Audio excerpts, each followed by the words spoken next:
Bonsoir à tous, j'espère que vous allez tous bien. Il est politologue, géopolitologue, historien de l'eschatologie messianique. Ce soir avec nous, c'est Youssef Indy qui vient de sortir un livre qui s'intitule L'autre Zemmour. Et donc on va parler de cet ouvrage ce soir. Youssef, bonsoir, tu vas bien? Bonsoir, Lou. Alors, on a un léger décalage Comment- avec Youssef. Allô. Ouais, on a un léger décalage, Youssef. En fait, tu m'entends un petit peu, tu m'entends quelques secondes après que j'ai terminé de parler. Allô. Et Monsieur K aussi avec nous. Monsieur K, bonsoir, tu vas bien? Salut, salut. Ça fonctionne? Bah oui, ça va, mais j'ai pas beaucoup d'internet ce soir, donc je vais pas rester très longtemps parce que voilà, je suis juste venu présenter Youssef que les auditeurs connaissent.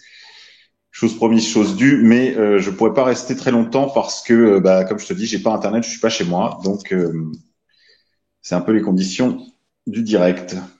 Ça marche. Youssef, ça va mieux là? Tu nous entends en direct?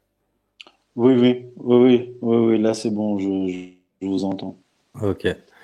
Bon bah tu viens de sortir un livre qui s'appelle L'autre Zemmour, parce qu'il y a le Zemmour qu'on connaît dans les médias, le Zemmour quelque part on pourrait dire défenseur de, je sais pas, des valeurs françaises, non, je dirais plutôt défenseur des valeurs républicaines. Tu me corrigeras si je me trompe.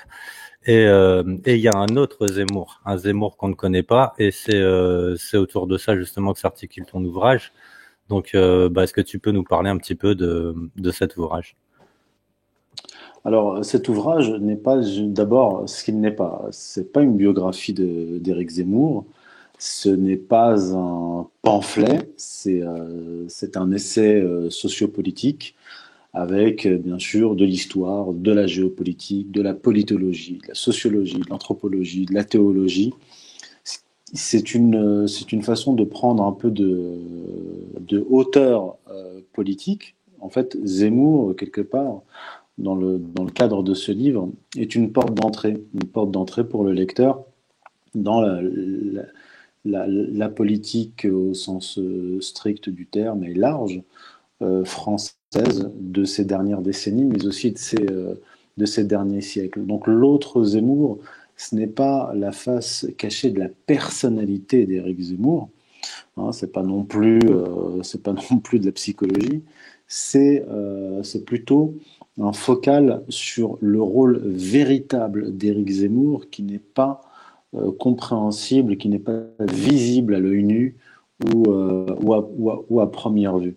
Donc, je dirais qu'Éric Zemmour est l'arbre qui cache une vaste forêt, et cette forêt est composée d'oligarques, de réseaux puissants, de milliardaires, qui sont pour beaucoup, pour certains d'entre eux, les patrons d'Éric Zemmour, les promoteurs d'Éric Zemmour et des amis de Nicolas Sarkozy. Ils représentent le pouvoir, disons, pour faire vite, le pouvoir néoconservateur oligarchique en France. Donc c'est un ouvrage de quand même 244 pages environ, composé de 12 chapitres thématiques et qui aborde la question sous de nombreux angles. Voilà, pour la petite introduction. Alors, ce livre, il est sorti chez Contre-Culture, et tu nous parleras après. Apparemment, il y a eu des problèmes de censure au départ. Et Monsieur K, toi, tu l'as lu ce livre? Ouais, je l'ai lu dans sa version gratuite et disponible en ligne, puisqu'il y a un site qui Et s'intitule courte. l'autrezemmour.fr La, sur lequel la, cette vers- version est toujours disponible. la version courte, hein, il faut préciser, c'était une version courte. Ouais, Oui, c'est la version courte et gratuite.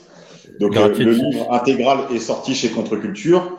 Moi, je l'ai reçu parce que je dois préparer une émission avec Youssef, mais je ne suis pas chez moi, donc je ne l'ai pas encore vu dans sa version intégrale. Après, j'ai lu toute la partie abrégée, enfin toute l'édition abrégée disponible en ligne. Et bon, déjà, rien que dans cette version-là, il y a déjà des biscuits. On s'amuse. Hein. Alors, cette version, vous pouvez la trouver sur l'autrezemmour.fr. et elle est téléchargeable gratuitement. C'est pas genre le premier chapitre du livre. Non, c'est une sélection de différents passages à l'intérieur des chapitres du livre et ça vous fait un petit peu une synthèse du livre. Donc à télécharger sur l'autrezemmour.fr. Et Alors, Youssef, pardon, vas-y Monsieur K.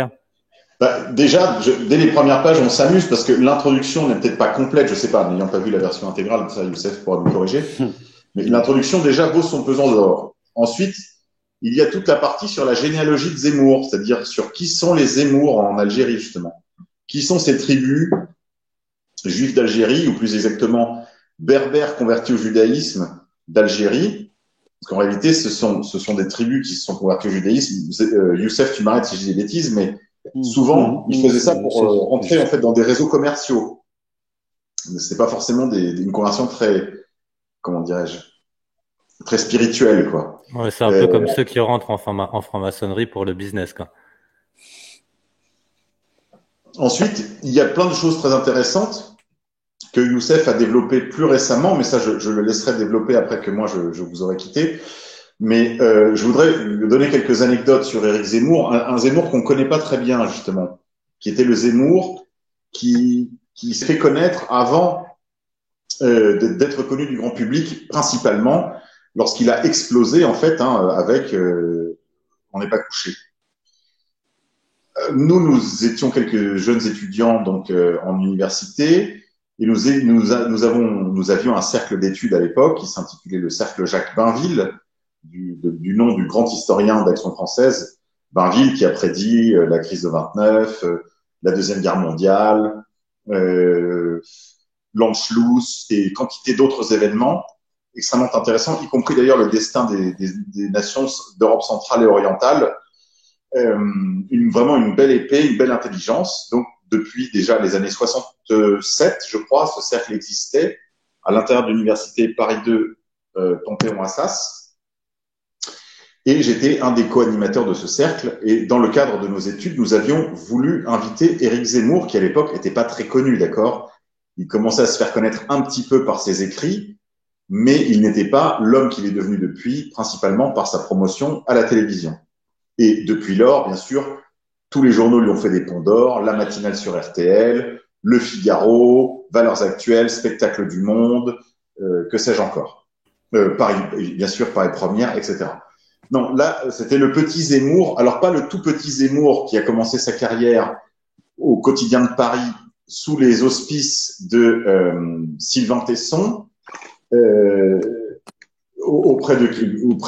y a des gens qu'on connaît bien, qui l'ont d'ailleurs fréquenté à l'époque. Je pense à quelqu'un comme Martin Pelletier, qui était un grand journaliste de la presse magazine parisienne, ou Gérard Leclerc, qui est un ami et qui a été longtemps au quotidien de Paris également, et qui est aujourd'hui éditorialiste à Radio Notre-Dame, et également éditorialiste pour France Catholique. Donc, on a des gens qui l'ont connu, si vous voulez, jeune, et qui ont pu nous rapporter quelques anecdotes amusantes. Bon. Non, moi, je vous parle du Zemmour déjà mûr, mais qui n'est pas encore le Zemmour que nous avons connu explosant sur les écrans de télévision. Nous l'avions, à l'époque, invité, puisque ses références, déjà dans ses écrits, il citait abondamment Bainville, Maurras à l'occasion, en particulier cet important livre de Maurras qui s'intitule « Kiel et Tanger », qui est son grand livre de géopolitique. Et nous nous sommes donc dit, tiens, on va faire un coup intéressant en invitant un juif séfarade dans une université, enfin dans un cercle universitaire d'Action française. On pourra essayer de passer des contenus en douce en les faisant endosser finalement à quelqu'un qui nous rejoint et qui d'une certaine façon a le droit de dire des vérités que nous n'avons plus le droit de dire parce que il y a certaines vérités qui sont réservées à la communauté de lumière. Bon. Et donc, nous l'avions invité et on s'est dit, après tout, pourquoi pas jouer aussi le truc franc-jeu, lui dire, écoutez, vous citez Bainville, le cercle Jacques Bainville vous invite, oserez-vous venir, quoi. Et je l'avais attrapé à la sortie d'une conférence qu'il donnait à Sciences Po, une conférence qui avait été donnée d'ailleurs par des étudiants dont certains d'entre eux étaient membres de nos organisations, mais travailler à l'époque un petit peu en sous-marin à l'intérieur de Sciences Po, c'était très difficile de se déclarer un militant nationaliste à l'époque à Sciences Po. Ça l'est toujours, mais il y a beaucoup plus de monde aujourd'hui qu'il n'y avait à l'époque pour faire des activités de ce genre. Donc c'était dans le cadre d'une association, on va dire, apolitique, un petit peu de débat, etc. Et donc je l'avais attrapé là sous son parapluie et je lui avais demandé s'il accepterait de venir. Et il nous avait dit, bah, écoutez, donnez-moi votre courriel, je vous réponds, etc. Et en fait, la réponse est venue quelques jours après. Il acceptait l'invitation contre 5 000 € pour une heure de conférence. Je répète, c'est pas le Zemmour conférencier vendant des centaines de milliers de livres. Hein. Bon. 5 000 € pour une organisation étudiante, c'était peut-être notre budget biannuel, quoi. Hein. C'est ce qu'on aurait dépensé en 3 ans, en tout et pour tout, pour payer les autocollants, les affiches, les machins. Donc c'était évidemment n'importe quoi, mais déjà ça donnait une indication. Quelques années après, toujours avec certains de mes amis là de l'époque, nous avions réalisé une affiche unique. D'ailleurs, je salue Adrien s'il m'écoute, qui avait été l'auteur de cette affiche, sur une idée originale on était quelques-uns à avoir eu cette idée quand même. On avait un problème avec Zemmour, on sentait monter la douille. Hein, on sentait que la douille était en train de grossir. Et donc, on avait édité cette affiche, qui était une affiche un petit peu dans un style d'Azibao, c'est-à-dire les affiches politiques de la Révolution culturelle chinoise. Donc, c'était de la politique affichée, si tu veux. Et surtout, c'était une affiche qui avait ceci d'original, qu'elle était unique en son genre. Donc, elle était à la fois une œuvre d'art et une affiche politique. Donc, c'était cette célèbre photo de Zemmour où on le voit se cachant à l'intérieur des plis de son imperméable. Donc, nous avions reproduit cette photo en grandeur, je crois que c'était un A0 ou un A1, je ne sais plus, et A1, je dirais. Et le slogan, enfin la question qui était autour de cette iconographie, c'était « Pour qui roule Éric Zemmour ?» Si nous avions déjà des doutes sur sa sincérité, sur la sincérité de ses professions de foi patriotiques, il y a des choses qui ne collaient pas. Je vais vous donner quelques éléments qui ont depuis d'ailleurs un petit peu disparu de son discours avant de repasser la parole à Youssef. Un point qui a été très peu remarqué concernant les écrits, les prises de position, même orales de Zemmour à la radio et à la télévision, c'est, par exemple, son malthusianisme. Or, c'est très bizarre d'être patriote et malthusien. Parce que, bon, on sait qu'il faut que la nation se reproduise, qu'elle prospère. Voilà. Or, il est malthusien. On peut le voir qu'il y a cette petite musique qui a presque disparu d'ailleurs aujourd'hui. Et puis, nous avions remarqué aussi qu'il y avait des choses très bizarres dans sa façon de reprendre les travaux de Epstein sur la gauche dreyfusarde et la droite antisémite, en faisant justement la promotion sur les ondes radio et télé. Enfin, voilà, il y avait plusieurs choses qui nous avaient mis la puce à l'oreille. On se demandait bien pour qui roulait Éric Zemmour, alors qu'il tout laissait à penser qu'il roulait pour la patrie. Il tenait à l'époque un discours très souverainiste, anti-euro, pro-travail, limite marxisant, hein, sur la question la réalité des rapports sociaux, une lecture marxienne des rapports sociaux. Tout ça, ça a disparu. Il a plus ou moins tout bazardé pour ne s'occuper plus aujourd'hui que de la question de l'islam et en particulier de la menace islamique sous les couleurs de ce qu'il appelle la taqiyya, c'est-à-dire la dissimulation des musulmans, ce qui n'est pas piqué des vers venant de Éric Zemmour, parce que comme vous le dira Youssef, puisqu'il a intitulé un de ses articles ainsi, s'il y a bien un maître S dissimulation, c'est bien Éric Zemmour. Pour finir, juste la dernière chose, le dernier événement un petit peu qui préparait ma prise de conscience sur tout ça, c'est une conférence que j'ai donnée à l'époque qui s'intitulait « Les rebellocrates », où il y avait en première place Éric Zemmour, Elisabeth Lévy, Éric Brunet de RTL et Monsieur Ménard, qui n'était pas encore maire de Béziers et qui était encore journaliste à LCI. Et j'avais commencé à identifier qu'il y avait la constitution là d'un pôle à la fois vulgaire et populacier, si tu veux, du style alors oui, ils habitent tous dans des beaux appartements parisiens, mais ils parlent comme au bistrot. Tu vois ce que je veux dire? Ils parlent bistrot, mais ils ont un autre agenda que l'agenda des bistrots. Ils étaient pas très gilets jaunes, quoi, pour tout dire. Et voilà, j'avais pressenti qu'il y avait là une escroquerie à la rébellion, si on veut. Voilà, donc Éric Moïse Zemmour, maître S dissimulation. Ouais, la dernière fois, je m'étais bien marré quand j'avais vu. T'aurais pu le mettre en sous-titre, moi moche et méchant. ça m'a fait délirer. C'est vrai qu'il a la même tête, hein. ah ouais, c'est clair. Bah, c'est Gargamel, hein. Il y en a beaucoup qui l'appellent Gargamel. Youssef, Oui, alors qu'il se fait passer pour Astérix, c'est quand même drôle. Enfin, c'est ça qui est marrant justement. Voilà, il y a beaucoup de gens qui voient Zemmour comme le défenseur de la France, quoi, comme un Français défenseur de la France. Pourquoi ce titre, l'autre Zemmour? Et je crois qu'il y avait un autre titre à la base qui était en prévision. Bah, il y avait plusieurs titres en tête. Il y avait Comprendre Zemmour. Il y avait, j'ai dit que au début de l'ouvrage, quand je raconte un petit peu l'histoire de l'ouvrage, je dis que j'aurais pu titrer ce livre Qui est Zemmour, à quoi sert Zemmour, ou encore Qui sert Zemmour. Alors, comme je l'ai dit en introduction, l'autre Zemmour, ce titre, pourquoi ce titre? C'est pour dévoiler non pas une autre facette de la vie d'Éric Zemmour ou de sa psychologie, mais plutôt dévoiler les coulisses du zémourisme, ou plutôt les coulisses des maîtres d'œuvre, de ceux qui sont comment dire, à la manœuvre, qui rémunèrent Éric Zemmour et leur agenda. C'est plutôt cela la signification du titre L'autre Zemmour. Et tu avais une autre question, non? Donc j'ai zappé. Ouais, j'avais une question aussi sur, sur les problèmes de censure que tu as rencontrés au début. Normalement, il devait sortir chez un autre éditeur aussi, je crois. Oui, oui, alors ça je le raconte aussi dans la version courte et dans la version longue, hein, dans l'histoire du livre, au tout début du livre, hein, il y a un petit chapitre qui s'appelle Histoire du livre. Ce qui s'est passé, c'est qu'au départ, enfin, moi, alors pour tout raconter, en fait, le cas Zemmour a commencé à m'alerter, à attirer mon attention à partir de 2016. Si vous voyez mes articles, la première fois que j'ai parlé de Zemmour dans un article, c'était sur l'article avait pour titre Qui sont les faiseurs d'opinion en France.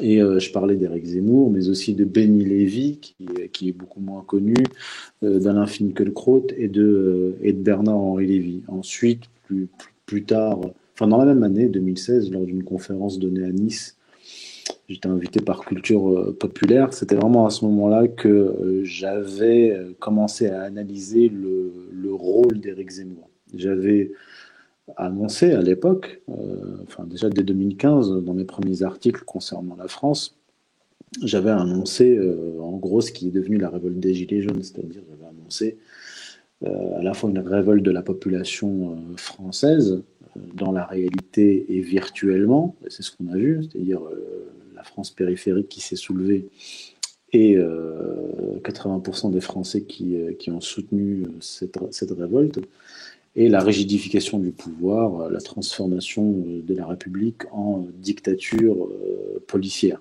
J'avais appelé ça la dictature social-démocrate policière. Et dans ce contexte, donc on est toujours en 2016, je voyais Éric Zemmour comme un agent de l'oligarchie, puisque c'est ce qu'il est, hein, c'est l'oligarchie qui le paye, hein, c'est Dassault Bolloré, hein, parmi les hommes les plus riches de France. Donc un agent de l'oligarchie dont le travail consiste à dévier la colère du peuple français, non pas vers ses ennemis principaux, c'est-à-dire les membres de l'oligarchie, mais vers d'autres catégories de la population, à savoir la population de confession musulmane. Et là, on est dans un décalque de l'idéologie néoconservatrice qui a guidé la politique des États-Unis, notamment sous l'administration de George W. Bush, inspirée par des gens comme Bernard Lewis, Samuel Huntington, Wolfowitz et tous les autres, ceux qui ont envoyé les États-Unis dans les guerres catastrophiques au Proche-Orient. Donc, c'est ainsi que je percevais le rôle de Zemmour. Plus tard, en 2018, j'ai écrit un article qui s'appelle Éric Zemmour, assimilation ou dissimulation, où là, effectivement, je, le, je raccrochais le comportement d'Éric Zemmour, le discours d'Éric Zemmour à une tradition qui est méconnue, qui s'appelle la tradition assimilationniste. J'en parle dans mon livre, je vais pas rentrer dans le détail ici. Et c'était à l'occasion de cet article, qu'un certain nombre de lecteurs, cet article a été lu en une semaine par plus de 100 000 personnes. C'est à ce moment-là qu'ils ont découvert le double discours d'Éric Zemmour. C'est-à-dire, pour faire court, Éric Zemmour reproche à une partie de la population musulmane en France, plus précisément maghrébine, publiquement, enfin, je veux dire, à la radio, à la télévision et dans son livre Destin français, il leur reproche l'endogamie, c'est-à-dire de se marier dans leur propre communauté. Alors que, bon, je précise quand même que en France, les hommes issus du Maghreb se marient avec des filles des autochtones françaises. Le pourcentage, c'est 20 à 30%. Donc, il y a 20 à 30% de mariages exogames chez la communauté maghrébine en France, si tant est qu'il existe une communauté maghrébine. Alors que lui-même s'est marié dans sa propre communauté. C'est pas un reproche, chacun fait ce qu'il veut, mais reprocher, comme il le fait, à une partie de la population de pratiquer le mariage endogame, alors que lui-même s'est conforté d'un mariage dans sa propre communauté, c'est ce qui m'avait aussi mis la puce à l'oreille quant à son honnêteté en général, pas seulement intellectuelle. Donc il y a plusieurs facettes du discours d'Éric Zemmour, mais surtout ce qui m'a intéressé et ce que je développe dans le livre, c'est la dimension oligarchique du rôle que joue Éric Zemmour sur la scène politique française. Je pourrais développer si vous avez d'autres questions. Bah, c'est vrai que c'est surprenant de le voir. Enfin, je veux dire, il y a déjà des personnes à la télévision qui ont été condamnées pour avoir eu des propos dits inacceptables. Lui a été condamné à plusieurs reprises et puis toujours sur toutes les chaînes, on le voit systématiquement et il est toujours là. Tu disais oui, il reproche le mariage endogame chez les musulmans, mais c'est clair que même de toute façon en Israël, si je me trompe pas, le mariage exogame, en tout cas le mariage qui n'est pas entre juifs est pas interdit, mais il n'est pas reconnu par l'État. C'est-à-dire ce n'est pas un mariage civil, il n'existe pas. Donc il n'apporte strictement aucun avantage que pourrait apporter, je sais pas, par exemple par rapport aux impôts, trucs comme ça. Non, il n'est juste pas reconnu. Donc quelque part, je veux dire, là ça se tient quoi. C'est normal. J'avais même vu une publicité un jour sur je sais plus quelle chaîne israélienne où on voyait une femme sortir de la piscine et ça faisait la promotion. En fait, il y avait une espèce de scène, j'arrive plus à me rappeler exactement, mais ça faisait justement la promotion du mariage entre juifs quoi. Donc il y a Alors il y a aussi, on peut prendre aussi la chose sous un autre angle, c'est-à-dire que Éric Zemmour, en pointant du doigt l'endogamie qu'il condamne, ou l'endogamie présumée, en tout cas il y a effectivement une endogamie importante dans la communauté maghrébine ou turque en France, là-dessus, voilà. Mais bon, lui n'est pas exemplaire. Ça, c'est la première chose. Et en fait, implicitement, il invite au métissage. Si vous pointez du doigt, si vous voyez d'un mauvais œil l'endogamie, c'est que vous vous invitez à l'exogamie. Et moi, ce que je comprends donc, c'est qu'Éric Zemmour milite d'une certaine façon pour le mariage exogame et donc le métissage, alors que lui-même se l'interdit. Donc là, tu as mentionné Israël, qu'il le vante dans son livre Destin français. Il écrit par exemple que si la France ne suit pas le modèle israélien, elle s'abîme dans l'histoire. Donc d'un côté, il vend un modèle de société ethnique, et de l'autre, il tient un discours qui est implicitement favorable au métissage. En réalité, c'est l'endogamie et le tribalisme pour lui, et l'exogamie et le métissage pour les autres. Et en réalité, si on prend le discours d'Éric Zemmour sur le plan politique, sur le plan historique, sur le plan économique, on découvre en fait qu'il y en a pour tout le monde, comme je disais, dans l'épicerie zémourienne, et il y en a pour tout le monde. C'est-à-dire qu'il va tenir un discours favorable, enfin, il va vanter les mérites de la France monarchique et catholique, et en même temps, il va euh, aussi vanter les mérites de la République française, qui, elle, s'est constituée, s'est construite en opposition à la France monarchique et catholique de façon extrêmement brutale, violente et sanglante. Il va être bonapartiste, mais aussi gaulliste et pétainiste. En fait, il a à peu près tout à la fois, et il tient un double discours à la fois synchrone, mais aussi évolutif. On a affaire à un homme qui tient à un homme qui a plusieurs visages politiques et idéologiques, sans véritable structure, je dirais, sans véritable colonne vertébrale idéologique. Et M. K l'avait souligné, c'est vrai, quand on écoute le Éric Zemmour des années 2000, ce n'est plus du tout le même que le Zemmour des années 2010. Dans les années 2000, il critiquait vertement l'euro, le système de libre-échange, l'Union européenne, les inégalités sociales, les délocalisations, etc. Et peu à peu, à partir des années 2010, il a bazardé tout ça. Il n'a plus parlé de libre-échange, d'euro. Il a même condamné en 2017 les candidats, en particulier Marine Le Pen avec Florian Philippot et Jacques Sapir, qui critiquaient l'euro, qui voulaient sortir de l'euro. Donc il était par ce discours favorable à l'euro, donc favorable à l'Union européenne, donc favorable aux riches quelque part, puisque l'euro est la monnaie des riches, et la monnaie de l'Allemagne, d'ailleurs, qui a très largement détruit l'industrie française.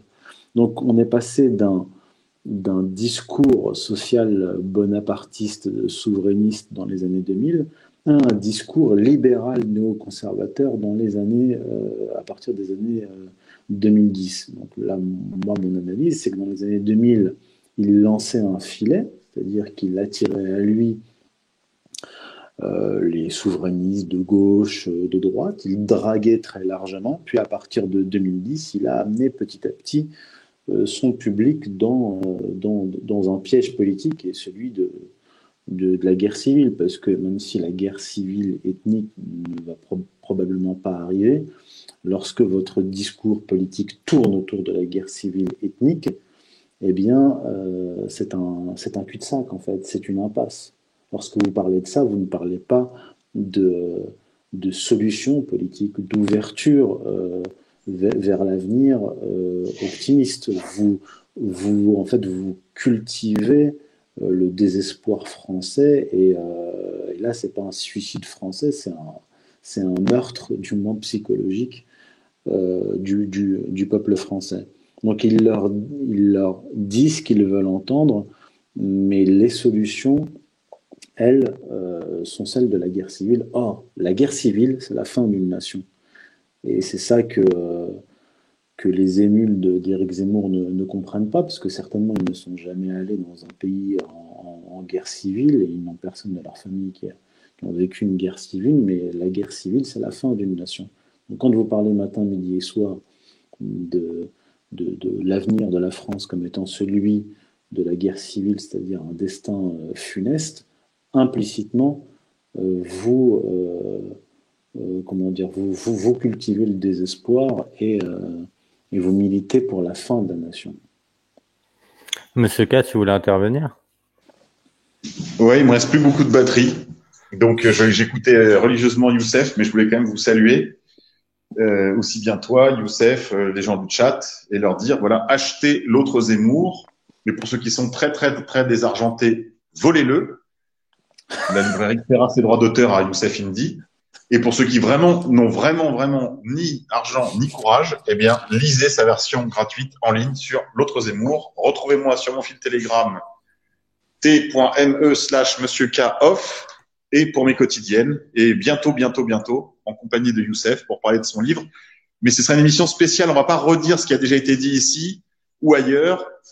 Je vous ai préparé une interview de Youssef qui sera un peu différente. Ce sera l'autre Zemmour, si vous voulez. On va parler autour du livre d'autres choses et de choses qu'il n'y a pas dans le livre, en particulier de ce que Youssef prédit pour un avenir point trop lointain. Youssef, je te salue. Toi aussi, Merci Lou. à toi. À bientôt. Merci à toi. À bientôt. Salut, merci Monsieur K, bonne soirée, à la semaine prochaine.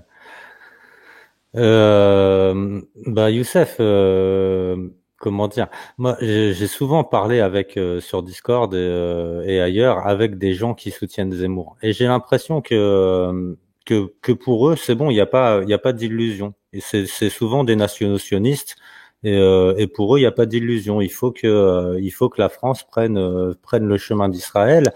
Et je me rappelle, je les grille assez souvent parce que dans leur introduction, il y a souvent à un moment, il va falloir nommer le problème en France. Et moi, je les titille un peu et je leur dis le sionisme. Et ils me disent non, tu vois très bien de quel problème je parle. Et l'objectif un peu, ouais, c'est ça, c'est de tourner c'est ce qui avait été dit après les attentats, hein. C'est en gros, comment il s'appelle, Netanyahou était venu en France et il avait dit, vous les Français, vous allez bientôt vous rendre compte que votre véritable problème, c'est le même que le nôtre. En gros, les musulmans, quoi. Et ce à quoi sert Zemmour, c'est un peu ça. J'ai l'impression surtout à nous conduire vers cette guerre civile dont tu parles, quoi. Mais ce sera un affrontement contre ce serait les Français et les sionistes contre les musulmans. Oui, alors comme je le disais précédemment, c'est le discours tenu par les néoconservateurs aux États-Unis, c'est-à-dire, en gros, grosso modo, le monde occidental judéo-chrétien contre le monde musulman. Alors dans ce contexte-là, dans ce cadre-là, il s'agit de géopolitique, c'est-à-dire que c'est un discours qui tendait à valider des guerres contre des pays musulmans, à commencer par l'Irak. Et en fait, c'est le discours de Bernard-Henri Lévy qui a contribué à entraîner la France dans la guerre contre la Libye, par exemple. Destruction de la Libye qui a conduit à un déferlement migratoire. En fait, il faut bien saisir que tout cela est directement lié. Vous avez d'un côté des individus comme Bernard Lewis, détenteur des nationalités israéliennes, britanniques et américaines, qui est un islamologue, un géopolitologue, qui a convaincu Dick Cheney, vice-président américain, et l'État américain avec le lobby pro-israélien, les a convaincus de la nécessité de la guerre contre l'Irak, avec les conséquences qu'on connaît. Et une autre branche de l'oligarchie, donc ça c'était la branche néoconservatrice, une autre branche de l'oligarchie, celle de George Soros, que représente bien George Soros, qui est globaliste, elle va, à la suite de ces guerres destructrices, de l'Irak, de la Libye, etc., va financer et faire un lobbying en faveur du déferlement migratoire. Donc en fait, nous avons une seule et même oligarchie, divisée en deux tendances qui sont complémentaires.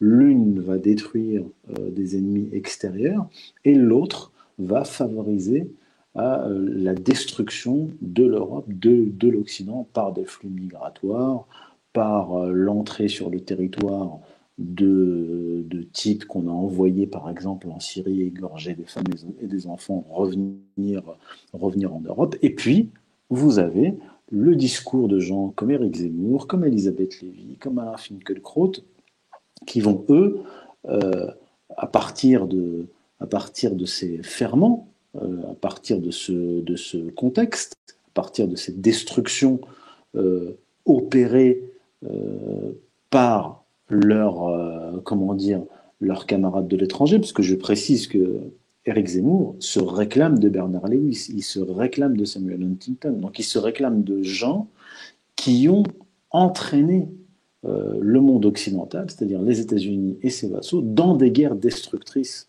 au Proche-Orient et au Maghreb.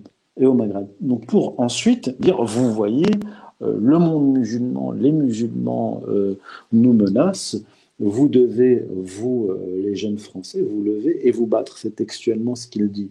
Mais là où encore il y a une faille dans le discours, une contradiction, une dimension très perverse, c'est que le même Éric Zemmour, qui va attaquer les musulmans et l'islam quotidiennement et qui va appeler à la guerre civile, en tout cas qui va appeler, comme il l'a fait à la Convention de la droite des jeunes Français, à se lever pour se battre contre leurs concitoyens musulmans, va déclarer, parallèlement à cela, en même temps encore, qu'il est très favorable à une alliance avec l'Arabie saoudite.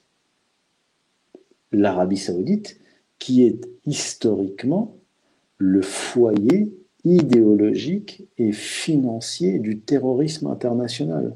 Donc voilà quelqu'un qui vous parle de guerre civile et qui attaque l'islam du matin au soir et qui vous dit « Je suis favorable à ce que les dirigeants français maintiennent leur alliance avec l'Arabie saoudite. » Et il dit « Nous sommes ensemble en Libye, etc. » Ça peut paraître contradictoire, mais en réalité c'est totalement cohérent.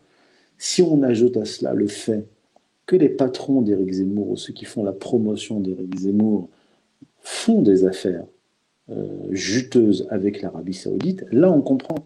Dassault, la famille Dassault, a passé plusieurs contrats d'armement avec l'Arabie saoudite, notamment des armes qui servent à l'Arabie saoudite pour massacrer les Yéménites. Le patron de Valeurs Actuelles, c'est-à-dire le propriétaire de Valeurs Actuelles, qui fait la promotion d'Éric Zemmour quasiment toutes les semaines, Monsieur Iskandar Safa, est un milliardaire d'origine libanaise qui fait des affaires avec les Émirats arabes unis, avec l'Arabie saoudite, depuis longtemps, et qui a négocié des contrats d'armement entre la France et l'Arabie saoudite. Donc quand on prend de la hauteur, qu'est-ce qu'on comprend? Qu'est-ce que l'on voit? On voit des lobbies complémentaires, des puissances d'argent complémentaires, c'est-à-dire Israël, ses représentants en Occident, les États-Unis, donc l'Empire américain et ses vassaux, et l'Arabie saoudite et le Qatar, donc les pétromonarchies wahhabites et fréristes, c'est-à-dire qui financent le terrorisme international et qui financent les frères musulmans, tous marchant la main dans la main. Donc on comprend pourquoi Éric Zemmour est favorable à une alliance avec l'Arabie saoudite et contre les musulmans de base qui n'ont pas de pouvoir en France et qui se font massacrer à l'étranger par ces mêmes saoudo-wahhabites et leurs mercenaires. Donc vous voyez, la boucle est bouclée. C'est pour ça que je dis que cet ouvrage permet de prendre de la hauteur, de dépasser le seul individu Zemmour et d'aller au-delà, d'aller sur le terrain de la géopolitique, de l'idéologie, des réseaux de pouvoir et des membres de l'oligarchie. Et là, on saisit son rôle et son objectif. J'espère que j'ai été clair. Oui, mais justement, je crois que pour avoir une lecture complète, il faut rajouter le messianisme dans tout ça. Il est un petit peu aujourd'hui architecte de prophéties autoréalisatrices, j'ai envie de dire. Alors, le messianisme, c'est comment dire, mon premier livre porte là-dessus. C'est-à-dire, j'ai écrit le premier ouvrage retraçant les origines messianiques du sionisme, de l'Europe médiévale, du Moyen-Âge à nos jours. Là, je ne vais pas rentrer dans le détail, ce serait trop compliqué. En fait, j'ai beaucoup écrit sur la question. J'ai écrit un livre, donc Occident Islam, tome 1, sur sa genèse messianique du sionisme. J'ai écrit plusieurs livres de fond. J'ai écrit sur la Bible hébraïque, donc dans le tome 2, Occident Islam, tome 2, le paradoxe théologique du judaïsme. Donc je remonte à la matrice du messianisme, mais aussi à la matrice du judaïsme qui a enfanté le messianisme. J'ai écrit un ouvrage qui s'appelle La mystique de la laïcité, généalogie de la religion républicaine, qui retrace l'origine et la généalogie de la religion messianique de la République. Donc c'est pour ça que je ne vais pas rentrer là dans le détail. Là, on est sur un cas pratique. J'ai peut-être mal formulé, excuse-moi. Plus parler alors d'eschatologie, parce que là on est justement sur des affrontements qui sont prévus dans les eschatologies. C'est quoi? C'est des prophéties de fin des temps. Donc on est là dans dans une prophétie de fin des temps. Et on voit qu'il y a quand même des acteurs de ça qui vont justement tirer dans ce sens. Et ça explique, je pense, ça explique justement très bien le fait qu'ils bossent pour une chose et son contraire, quoi. Ils prônent deux choses différentes en même temps. Et je pense que s'il n'y a pas cette lecture-là, la vision n'est pas complète, quoi. C'est ce que je voulais dire. Alors, encore une fois, l'eschatologie est directement liée au messianisme, parce que l'eschatologie, c'est la science de la fin des temps. Et le messianisme, en tout cas dans le messianisme juif, ce que j'appelle le messianisme actif, c'est dans un premier temps l'attente, et dans un second temps prendre part active à l'avènement des temps messianiques, à l'avènement du Messie, et donc à l'avènement de la période eschatologique. Parce que la période messianique, la période de la rédemption, c'est la fin des temps. Donc c'est directement lié à l'eschatologie.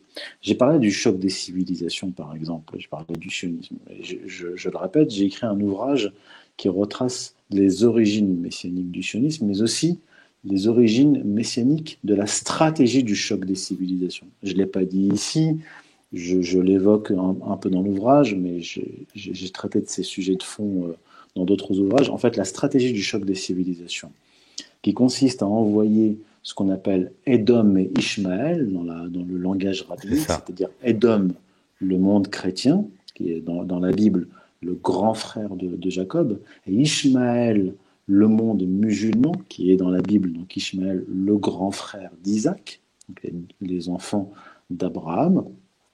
Dans la tradition rabbinique eschatologique, la condition du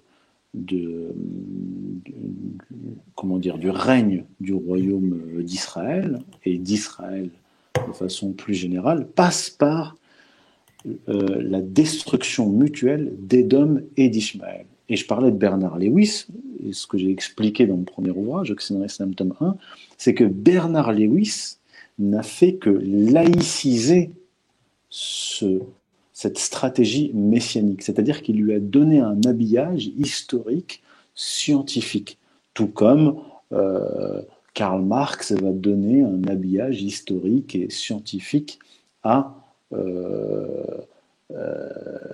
l'apocalyptique qui vient du messianisme juif. Je ne vais pas rentrer dans le détail là-dedans, mais pour être plus pratique, pour expliquer un petit peu l'objet de ce livre. Ce livre, L'autre Zemmour, est une double entrée. Je l'ai dit, c'est une entrée vers la compréhension de la politique actuelle, en France, la géopolitique plus globale, les idéologies qui sont à l'œuvre et les puissances d'argent qui sont à l'œuvre. Mais c'est aussi une porte d'entrée vers mes travaux de fond sur l'histoire du judaïsme, de la Bible hébraïque, du messianisme et de la géopolitique des blocs. Donc j'ai écrit un certain nombre, là, c'est toujours, pour ceux qui me découvriraient, cet ouvrage L'autre Zemmour est mon 7e ouvrage. Mes autres ouvrages sont des ouvrages de recherche historique, d'histoire des religions et de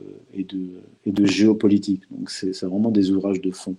Et ce livre-là, disons, permet pour ceux qui ne sont pas familiers de ces travaux une porte d'entrée vers cet univers complexe, vaste, qu'est la géopolitique et que sont l'histoire des religions. C'est pour ça que je ne veux pas trop rentrer dans le détail comme ça lors d'une interview, mais le lecteur du livre L'autre Zemmour découvrira cet horizon qui est très vaste, et s'il le veut, eh bien, il lira mes autres ouvrages qui sont des ouvrages plus savants, plus denses. Voilà. Alors, L'autre Zemmour, c'est disponible à la maison d'édition Contre-Culture. Ben, achetez ce livre déjà parce qu'on y apprend des choses, parce que Youssef Indy partage des connaissances et donc ça permet de comprendre pas mal de trucs. Vous l'avez compris aussi, si vous voulez approfondir derrière dans la compréhension, vous pouvez revenir en arrière sur ces différents ouvrages, et aussi parce qu'il faut le soutenir. Tout simplement, il faut le soutenir parce que ce qu'on est en train de faire, c'est d'essayer de garder la flamme d'une bougie allumée, peut-être pour plus tard, Mais en tout cas, voilà, Youssef fait partie des gens qui gardent cette flamme allumée, donc il faut le soutenir. Moi, je vais le commander le bouquin. Merci. Et il faut aussi soutenir les librairies. Donc, j'en profite pour dire que le livre est disponible à la librairie Vincent, 115 avenue de la Bourdonnais à Paris 7e, où d'ailleurs je donnerai comment dire, il y aura une séance de dédicace prévue le samedi 13 mars de 14 heures à 17 heures. Je dédicacerai ce livre et nos autres ouvrages. Et ce livre-là, ainsi que mes autres ouvrages, sont disponibles à la librairie de Lorient dans le 5e arrondissement, la librairie Albourakh dans le 11e arrondissement, la librairie française dans le 15e arrondissement. Voilà. Donc pour ceux, après, il est disponible sur Amazon pour ceux qui ont un compte Amazon et qui ont l'habitude. Mais moi, je conseille plutôt d'aller dans ces librairies-là ou de l'acheter directement sur le site de l'éditeur contreculture.com. Alors, Youssef, un autre sujet, je t'avais demandé, enfin, j'ai entendu dire que tu avais un petit peu débunké Florian Philippot. Donc, je l'ai pas entendu, moi, ton débunkage, donc j'en profite pour poser la question. Là, il doit nous rester une dizaine de minutes. Si tu peux me donner ou nous donner déjà ton opinion, que penses-tu de Florian Philippot? Est-ce que c'est crédible ou est-ce qu'on pourrait qualifier ça d'opposition contrôlée?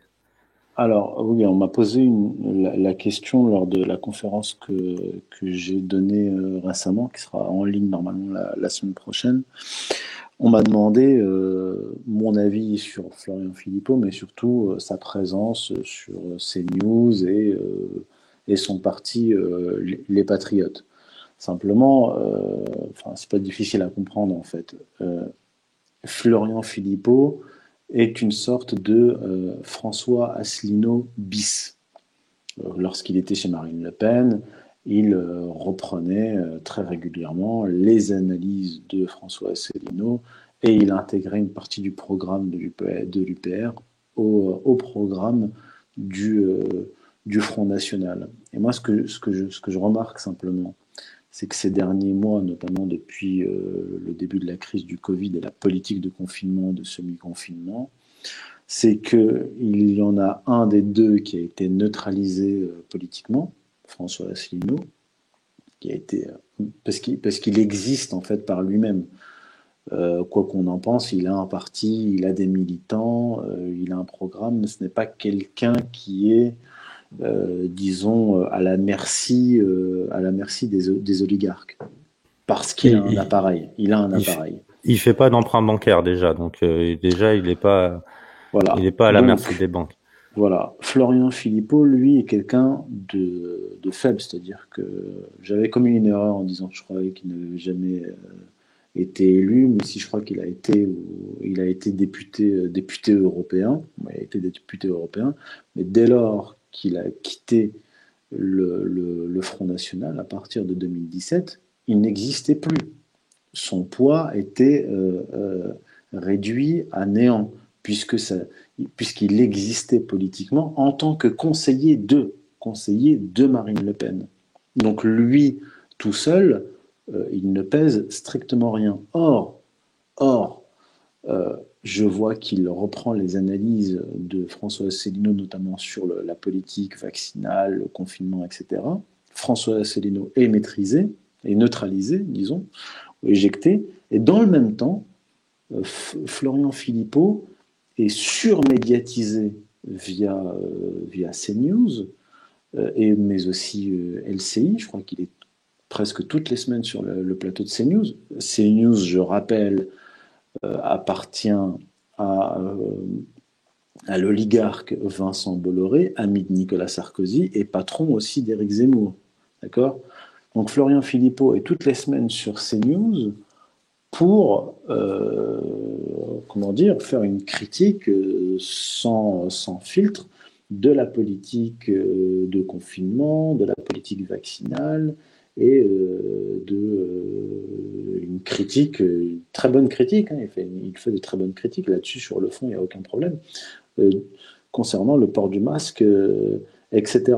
Donc moi, ce que je comprends, c'est que Florian Philippot joue un petit peu, c'est la même tendance, hein, je veux dire, là on est on est dans le néoconservatisme. Il joue un petit peu le même rôle que Berkoff sur Sud Radio, c'est-à-dire pro-Raoult, contre la vaccination, contre le confinement, etc. Donc, je suis arrivé à la conclusion, j'ai réfléchi, je me suis dit, qu'est-ce qui différencie Florian Philippot de François Asselineau? Hormis le fait qu'il y en a un qui existe grâce à son parti et l'autre qui n'existe pas et dont le parti, qui a un parti, donc les Patriotes, qui ne gagne des adhérents que parce que Vincent Bolloré, en gros, autorise Florian Philippot à s'exprimer sur CNews. Donc les Patriotes, c'est CNews. Sans CNews, il ne gagnerait pas d'adhérents. Et donc, j'en suis arrivé à la conclusion que Florian Philippot a dû accepter un deal, au moins tacite, c'est-à-dire le discours néoconservateur, le soutien à Éric Zemmour, le soutien aussi à l'hystérique Zineb El Razoui, alors que tout le monde sait quel réseau la porte et qui est derrière elle, ce que François Asselineau a toujours refusé en réalité. En fait, ce qui différencie Florian Philippot et Asselineau, c'est qu'il y en a un qui a accepté de marcher derrière la mouvance néoconservatrice, bien représentée par l'oligarque Bolloré et Zemmour, et l'autre, François Asselineau, qui a toujours refusé le discours de choc des civilisations et le discours néoconservateur. Elle est là la différence. Donc, Florian Philippot a pour rôle d'occuper la niche vaccino-critique et confino-critique au sein de l'appareil médiatique et qui, à l'échéance 2022, aura un choix à faire, c'est-à-dire rabattre pour Zemmour, se mettre à la remorque du candidat du système ou quoi qu'est-ce. Voilà en gros mon analyse sur la position de Florian Philippot. J'en fais exactement la même analyse. Moi, je simplifie un petit peu les choses en disant que l'anti-européisme d'Asselineau dérangeait. Donc du coup, ouais, Florian Philippot a été mandaté pour créer un clone de l'UPR. Et donc déjà, ça divise un peu les militants, hein, ça les répartit. Et puis ensuite, là, on voit que l'UPR a été durement attaqué. Et ensuite, Florian Philippot, c'est un capitaine de navire qui est là pour faire couler le navire. Quand je dis ça, c'est que oui, à la fin, il va rabattre les électeurs en 2022 vers le côté que tu as décrit. Youssef, tu m'as dit que tu pouvais rester jusqu'à 21h, donc je sais pas si tu as un dernier mot à ajouter. Oui, je voulais juste annoncer que j'aurai bientôt un débat dans les prochaines semaines sur la chaîne YouTube des Paluches et des Bouquins avec Francis Bergeron, le patron du journal Présent, qui a écrit un article contre mon livre, et donc contre mon livre L'autre Zemmour, et en soutien d'Éric Zemmour. Donc on nous a proposé un débat qu'on a accepté tous les deux, donc ça devrait se faire dans les prochaines semaines. Voilà. D'accord, tu peux redire le nom de la chaîne ? Des Paluches et des Bouquins. Ils m'ont déjà interviewé, celui qui tient la chaîne m'a déjà interviewé autour du livre. Voilà. D'accord, je te remercie beaucoup Youssef. Merci à toi pour l'invitation. Et on se revoit bientôt, j'espère. À bientôt.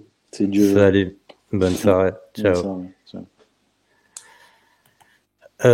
L'autre Zemmour, donc vous pouvez le trouver chez Contre-Culture. Je vous invite vraiment à acheter ce livre pour toutes les raisons que je vous dis, déjà pour savoir qui est l'autre Zemmour et aussi pour soutenir Youssef évidemment.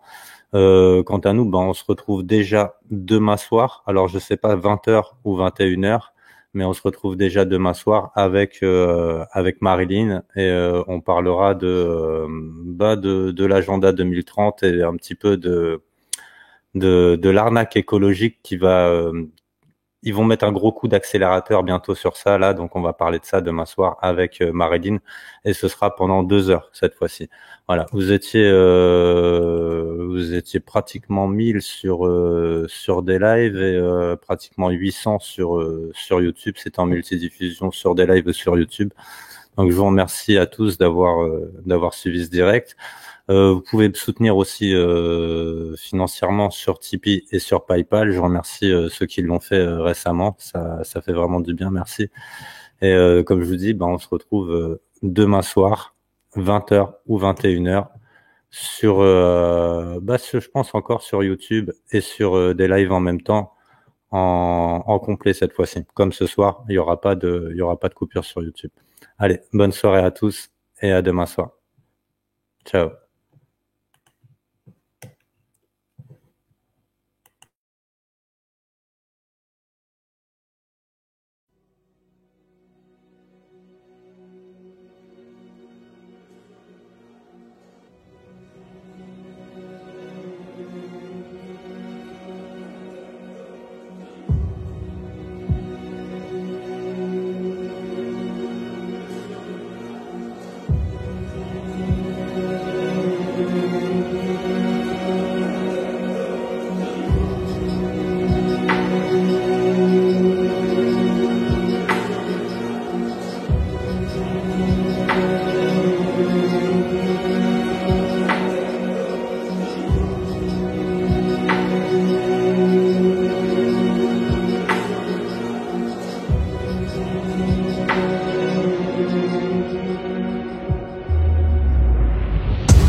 Shoshana!